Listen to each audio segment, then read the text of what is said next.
Hello दोस्तों, आपका स्वागत है साइंस जीवी चैनल पे। आज हम जो वीडियो लेके आए हैं वो जल्द ही आपका एग्ज़ाम होने वाला है परख का, जो कि शेड्यूल्ड है 4 दिसंबर को। और इस वीडियो में हम उस एग्ज़ाम से रिलेटेड सारी जानकारी लेके आए हैं।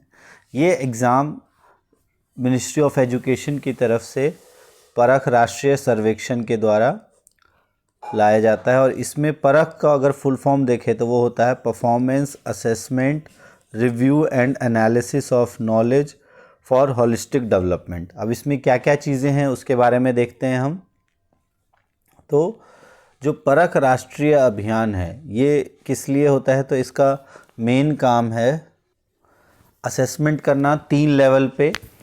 जो लर्नर्स है उनका 3 लेवल पे असेसमेंट, एक होता है फाउंडेशनल लेवल जो कि 3rd क्लास के लिए होता है, एक होता है प्रिपरेटरी लेवल जो कि 6th क्लास का होता है, और एक मिडल स्टेज लेवल जो कि 9th क्लास का, जो कि नेशनल एजुकेशन पॉलिसी के अकॉर्डिंग ऑब्जेक्टिव्स को फुलफ़िल करने के लिए इनका एक असेसमेंट किया जा रहा है। उसके अकॉर्डिंग फिर रिलेटिव चेंजेस किए जाएंगे।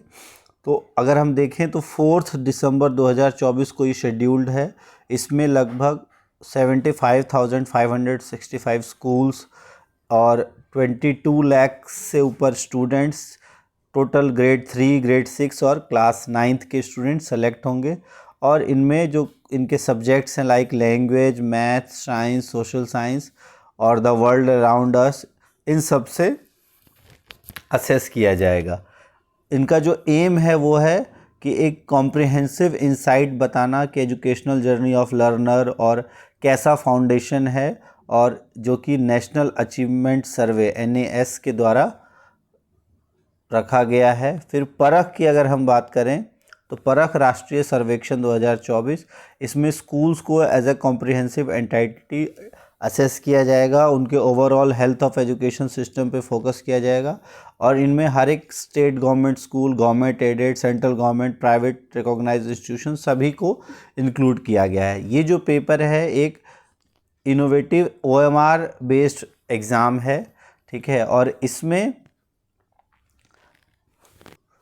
अगर देखें हम तो ये 3rd क्लास, 6th क्लास और 9th क्लास के लिए है। ये 782 districts all over the India, 88,000 schools और 23 lakh, more than 23 lakh students और 23 लैंग्वेजेस में ये कंडक्ट किया जाएगा। इसमें अगर हम देखें इसका 2 मेन एम होता है कि इवेलुएट करना, एनालाइज करना और स्टूडेंट्स को एनरिच करना कि उनकी जो अलग अलग कॉम्पिटेंसीज़ है at the end of foundational level, जो 3rd क्लास, प्रिपरेटरी और मिडल स्टेज ऑफ एजुकेशन पे। और एक इससे रिफ्लेक्शन पता चलेगा जो इफेक्टिवनेस ऑफ स्कूल एजुकेशन है उसके ऊपर। और इसमें अगर हम देखें कॉम्पिटेंसी बेस्ड एग्जामिनेशन में क्या होता है, उसकी अगर हम बात करें तो क्लास 3rd, क्लास 6th और क्लास 9th, इन तीनों में अलग अलग सब्जेक्ट्स का असेसमेंट किया जाता है। अगर हम क्लास 3rd की बात करें तो इसमें फाउंडेशनल स्टेज कॉम्पिटेंसी को असेसमेंट होता है, 90 मिनट का समय मिलता है। क्लास 6th के लिए 3 सब्जेक्ट होते हैं, लैंग्वेज, मैथ्स और the world around us, TWAU, ये जो हम EVS या एनवायरनमेंट अराउंड अस हम कहते हैं। तो इनमें 3 सब्जेक्ट्स का असेसमेंट किया जाता है और इनका भी टाइम जो होता है वो 90 मिनट्स का। फिर क्लास 9th का जो है उनमें language, maths, science, social science, ये 4 सब्जेक्ट का असेसमेंट होता है और ये असेसमेंट होता है 120 मिनट्स या 2 आवर का। तो ये 9th क्लास का 2 आवर्स का होगा और 6th क्लास का होगा आपका 1.5 आवर का एग्ज़ाम। इसमें सिर्फ 6th और 9th क्लास के ही स्टूडेंट शामिल होंगे अगर हम, और क्लास 3rd के। तो अगर कोई स्कूल आपका हाई स्कूल है जिसमें 6 से 12 तक है तो उसमें सिर्फ 6th और 9th के स्टूडेंट ही ये जो एग्ज़ाम है उसको देंगे, असेस किए जाएंगे। इसमें अगर हम देखें तो 3 तरह के फॉर्म होंगे जिसमें डाटा जो कलेक्ट किया जाएगा। एक होगा टीचर्स क्वेश्चनेयर जो टीचर्स को भरा जाएगा, टीचर्स उसको भरेंगे। एक स्कूल क्वेश्चनेयर जो स्कूल के द्वारा भरा जाएगा, और एक प्यूपिल क्वेश्चनेयर जो कि स्टूडेंट के द्वारा इसका असेसमेंट किया जाएगा। ये आप भरोगे और उसके बेस पे असेसमेंट होगा। और इसमें देखें तो हम ग्रेड 3, ग्रेड 6 और ग्रेड 9 के टेस्ट फॉर्म्स हैं। टोटल अगर क्वेश्चंस की बात करें तो जो ग्रेड 3 है उसमें ग्रेड 3 में टोटल 45 क्वेश्चंस होंगे और 90 मिनट्स का समय मिलेगा। ग्रेड 6 में क्लास 6 के लिए 51 क्वेश्चंस होंगे, 90 मिनट्स का समय मिलेगा। और क्लास 9th के लिए 60 क्वेश्चंस होंगे और 120 मिनट्स का टाइम मिलेगा। तो ये, और इसके अलावा टीचर्स के लिए भी एक क्वेश्चनर होगा, स्कूल के लिए भी एक क्वेश्चनर होगा, और जो ये आपके लिए भी, जो बच्चों के लिए क्वेश्चनर है वो होगा। अब अगर हम बात करें आपका OMR शीट जिसमें आपको फॉर्म फिल करना होगा, जिसमें असेसमेंट होगा, तो इस तरह का OMR शीट होगा। क्लास 6th 9th और 3rd के लिए एग्ज़ाम है। इसमें सबसे पहले आपको कैपिटल में अपना नाम भरना होगा, उसके बाद यहाँ सर्कल करना। फॉर एग्ज़ाम्पल मान लो आपका नाम अगर अमित है तो AMIT इस तरह से आपको फिल करना है कैपिटल्स में, और अगर कुमार है तो फिर एक गैप देना है, फिर आपका नाम कुमार। तो अमित कुमार आपने इधर लिख दिया, और फिर आपको इसमें फिल भी करना है। जो ये गोले हैं तो A को आपको यहाँ फिल करना है, फिर M इसमें लिखा है तो M वाली लाइन में इसको फिल करना है। I आपका यहाँ है तो I में आपको I यहाँ आपको फिल करना है। T है तो T देखो कहाँ है, तो T आपका यहाँ है। तो इसी तरीके से आपको पूरा ये फिल करना है अमित कुमार। फिर क्लास आपको यहाँ जो भी क्लास है आपकी, मान लो आपकी क्लास 9th है तो आप यहाँ पे सर्कल कर दोगे। फिर आपको यहाँ अपनी स्टूडेंट आईडी पहले ऊपर भरनी है, स्टूडेंट आईडी, और फिर नीचे सर्कल करना है। फिर यहाँ पे आपका सेक्शन जो भी है उसको फिल करना है, स्कूल की आईडी जो भी है उसको आपको फिल करना है। और इस तरह का आपका पेपर होगा जिसमें ये क्वेश्चंस वाइज 4 ऑप्शंस होंगे। उन चारों ऑप्शंस में से किसी एक ऑप्शन को आपको सर्कल करना होगा। और ये ध्यान रखना, सर्कल जब भी आप करोगे तो पूरे अच्छे तरीके से आप इसको सर्कल करोगे, और ऐसा नहीं करना है कि एक को ऐसे छोड़ देना है या एक साथ 2 को नहीं करना है। अगर ऐसे करोगे तो काउंट नहीं होगा।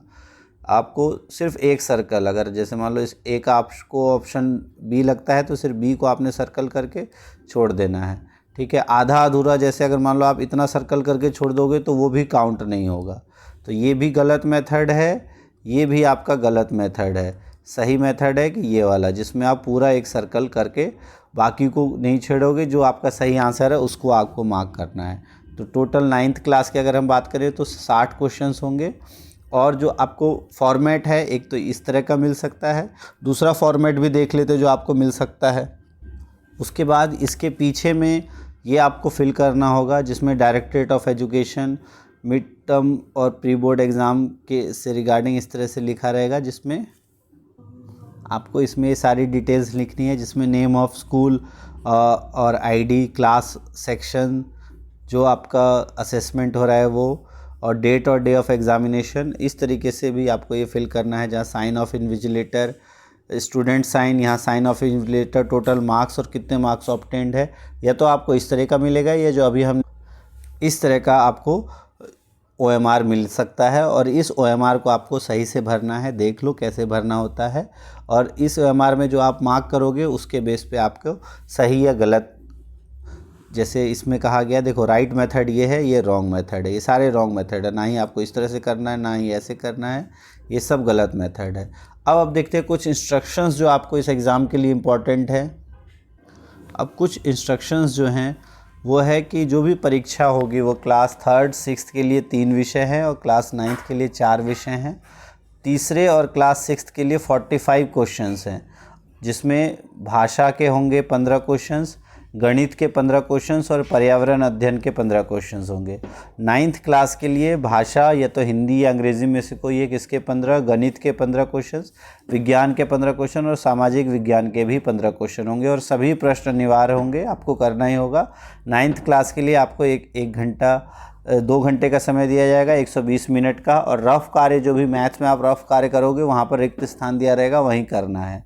और अगर हम क्लास 3rd के लिए देखें, क्लास 6th और 9th है आपका है, तो इसके लिए अगर विशिष्ट निर्देश देखें तो उत्तर को चिन्हित करने के लिए OMR शीट में प्रश्न के संबंधित उस विकल्प के गोले को काला करेंगे जो उनके अनुसार सही उत्तर है। जो आपको सही लगे उसी गोले को काला करना है।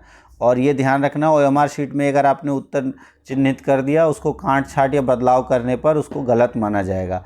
और आप हमेशा जब भी करोगे तो या तो नीला या आपको काला पेन का इस्तेमाल करना है, बाकी और किसी भी पेन का इस्तेमाल, ना ही पेंसिल का इस्तेमाल नहीं करना है, सिर्फ ब्लू ब्लैक पेन का ही इस्तेमाल करना है इसको फिल करने के लिए।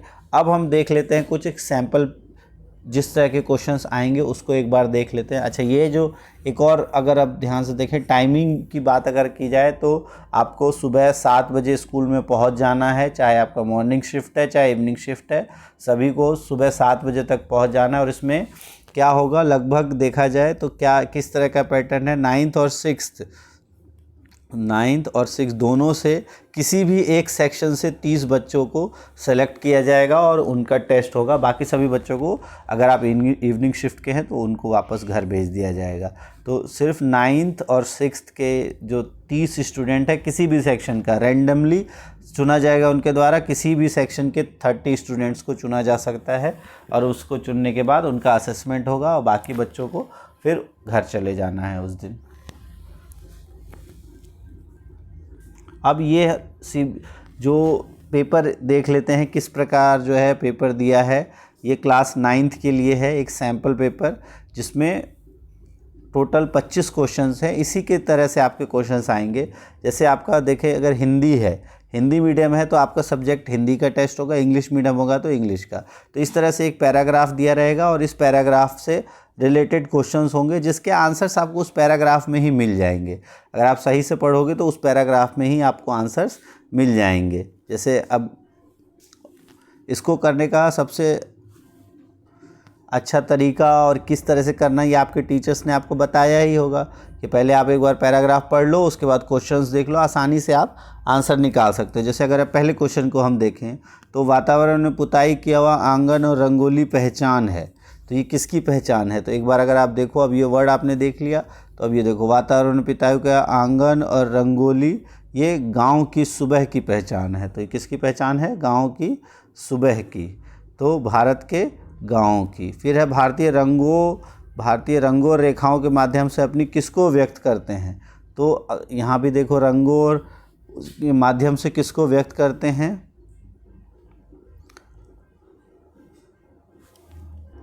तो वो अगर शब्द आप यहाँ ढूंढोगे तो देखो यहाँ मिलेगा आपको, रेखाओं और रंगों के माध्यम से रीति रिवाज और तीज त्योहारों से जुड़ी परंपराओं को अभिव्यक्त करते हैं। तो ये इसका आंसर हो जाएगा। तो इसको कहा जाता है संस्कृति और परंपरा। फिर उसके बाद है कि मधुबनी चित्रकला प्रकृति के अधिक करीब है, ये कथन दिया हुआ है और इन चित्रों को बनाने में प्राकृतिक रंगों और वस्तुओं का इस्तेमाल होता है। तो पैराग्राफ में देखते हैं मधुबनी चित्रकला के बारे में कहाँ दिया है। तो ये देखो यहाँ दिया है कि मधुबनी चित्रकला एक शैली मधुबनी चित्रकला है। मिथिला का नाम आपने राम कथा में पढ़ा होगा, मिथिला क्षेत्र बिहार में है। इसी मिथिला की कला को मधुबनी चित्रकला कहते हैं और आम तौर पर घरों में बनते हैं और संस्कृति पर आधारित है, इसके बारे में हमने पढ़ा। और अगर देखें तो इन चित्रों में प्राकृतिक रंगों का इस्तेमाल होता है और प्रकृति के नज़दीक इसीलिए हैं। तो ये सही है दोनों कथन। तो इस क्वेश्चन का आंसर क्या हो जाएगा, इस क्वेश्चन को देखें तो इसका सही हो जाएगा, दोनों सही हैं और कथन और कारण दोनों सही हैं। तो ऑप्शन नंबर डी इसका सही हो जाएगा। फिर मधुबनी चित्रकला के विषय रामायण और मिथिला की संस्कृति पर आधारित है, इसमें इस कथन के पक्ष में निम्नलिखित में से कौन से तर्क सही हैं। तो महाभारत में मधुबनी चित्रकला का वर्णन है, ये तो इसमें अगर देखें तो महाभारत में नहीं है, इसका रामायण में है इसका जिक्र। मधुबनी चित्रकला का विकास बिहार के मिथिला क्षेत्र में, वह सही है और मिथिला क्षेत्र का संबंध रामकथा से भी है, ये भी सही है। तो कथन 2 और 3 इसके सही, ऑप्शन नंबर डी हो जाएगा। फिर वर्तमान में मधुबनी चित्रकला किनके द्वारा की जाती है। तो अब इसका अगर ढूंढें हम तो देखो आपको यहाँ दिख रहा होगा कि मधुबनी की स्त्रियों द्वारा शुरू की गई इस घरेलू चित्रकला को अब पुरुषों ने भी अपना लिया है और मधुबनी चित्रकला आज विश्व भर में लोकप्रिय है। तो अब पुरुष भी करते हैं इसको, तो इसका आंसर हो जाएगा डी, स्त्री और पुरुषों द्वारा। तो इस तरह से जो आपको सही आंसर लगे, ये तो एक सैंपल है। आपको टोटल लैंग्वेज के 15 क्वेश्चंस होंगे। क्लास 9th की अगर हम बात करें, लैंग्वेज के 15 क्वेश्चंस होंगे। इसी तरह से साइंस के 15 क्वेश्चंस होंगे, मैथ्स के 15 होंगे और SST के भी 15 क्वेश्चंस या सोशल साइंस के भी 15 क्वेश्चंस होंगे। टोटल 60 नंबर का क्वेश्चन होगा। और एक चीज़ आप ध्यान रखना, मिनिमम आप कम से कम 5 क्वेश्चन हर एक में सही करने की कोशिश ज़रूर करना। बिल्कुल गलत आपको तुक्का नहीं मारना है, सही से पढ़ के करोगे तो आपको सही भी लगभग सही हो जाएंगे, लेकिन कम से कम 5 आपको सब में सही करना ही है, तभी आप इसमें पास होगे। तो कम से कम 5 आप अच्छे से करो और उसके बाद आगे आप कर सकते हो। तो ये कुछ सैम्पल क्वेश्चंस हैं। तो इस तरह के क्वेश्चंस हमने पहले भी किए हैं, आपके पेपर में आपने किए होंगे। तो इसी तरह के क्वेश्चंस की प्रैक्टिस आप अच्छे से करो। और जो परख सर्वेक्षण, राष्ट्रीय सर्वेक्षण 2024 होने वाला है, उसके लिए आप सभी को ऑल द बेस्ट। बहुत अच्छे से आप अपना एग्ज़ाम दो और जो भी सेलेक्ट होंगे वो आप अच्छे से अपना एग्ज़ाम दो। अभी किसी को नहीं कहा जा सकता कौन सेलेक्ट होगा, ये एक रैंडम है जिसमें कि आपको जाना है स्कूल में और रैंडमली किसी भी 30 बच्चों को सेलेक्ट किया जाएगा। टोटल 30 स्टूडेंट्स का ये टेस्ट होगा। ओवरऑल 6th क्लास से 30 स्टूडेंट्स और 9th क्लास से 30 स्टूडेंट्स। और ये हो सकता है एक सेक्शन के ही हो जाए, हो सकता है 2 सेक्शन मिला के हों, या कौन से होंगे ये बिल्कुल नहीं बताया जा सकता। तो ये रैंडमली होगा, तो इसलिए सभी सेक्शंस को 4 तारीख को मॉर्निंग में सुबह स्कूल जाना कंपलसरी है। और उसके बाद जो बच्चे सेलेक्ट हो जाएंगे बाकी सभी बच्चों को वापस घर भेज दिया जाएगा। और तो आप अपनी तैयारी अच्छे से कर लो, आपने जिस तरह से टेस्ट दिया उस तरह से तैयारी करो और अच्छे से आप इस अभियान में, इस सर्वेक्षण में पार्टिसिपेट करो। All the best.